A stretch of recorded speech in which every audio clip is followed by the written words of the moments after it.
Arvien vairāk cilvēku rūpējas par savu veselību, sekojot līdzi ne tikai ķermeņa svaram, bet arī tās sastāvam. To palīdz noteikti īpaša ierīce – ķermeņa masas analizators. Tas veids bioimpedances analīzi. Proti, caur ķermeni tiek raidīts vājš elektrisks impulss, kas ļauj noteikt tauku, muskuļu un kaula audu attiecību, kā arī šķidruma līmeni organismā.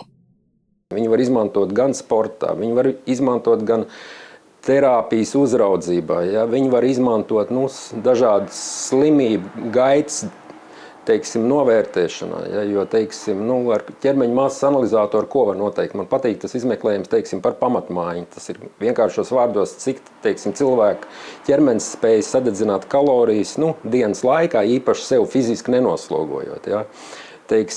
Tauku masa, par ko tagad šausmīgi daudz runā, uztraucās, un, ir daudz dažādu medikamenti radīti priekš tā, ja, un šeit ir labs variants, kā, dinamikā, izvērtēt, ja, veselības stāvokli un, terapijas efektivitāti. Ja. Kaulu masa, viscerālo tauku daudzums, ja. Muskuļu proporcijas, ķermenī, ekstremitātēs, ja. Ūdens daudzumu, kopējo ūdens daudzumu, ārpus šūnas šķidrumu daudzumu, šūnas iekšienes šķidruma daudzumu, ja, un tāds, kas ir ļoti svarīgs rādītājs, ārpus šūnas šķidruma daudzuma attiecība pret kopējo šķidrumu.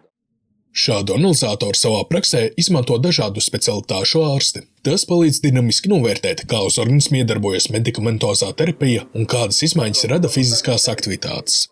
Šis mērījums var parādīt, kas nav īsti precīzi, vai kas ir jāpamaina treniņu metodēs, ja, vai un tā tālāk. Ja. Es varētu kontrolēt, medikamenta efektivitāti, kas ir tagad ļoti svarīgi, jo ir parādījušies daudz jauni labi medikamenti, ja, kas var, ietekmēt tos viscerālos taukus un taukus kā tādus. Pati procedūra aizņem mazāk nekā minūti laika, un tai nav nepieciešama īpaša sagatavošanās. Datus iespējams saglabāt arī mobilajā lietotnē un ilgtermiņā sekot līdzi izmaiņām. Ierīce ir noderīgs palīgs arī fizioterapeitu darbā. Piemēram, pēc kādām traumām, ja, ilgstoši bijusi imobilizācija vai kāds insults ir bijis un cilvēks ir zaudējis spēju kustināt kādu ekstremitāti, ja, un pēc laika pēc rehabilitācijas laikā šī kustība atjaunojās, mēs varam cilvēku aizsūtīt uz ķermeņa masas analizatoru, ja, un tad šādā veidā mēs varam paskatīties, kāds ir tas sākuma punkts, ja, vai viņa, piemēram, labā pusē muskuļu spēks ir vai muskuļu spēks, bet muskuļu masa, ja, vienā pusē, piemēram, sākumā ir tur 3 kg, ja, un rehabilitācijas laikā mēs vai redzam, vai mūsu rehabilitācija dod kaut kādu efektu, un tā muskuļu masa pieaug.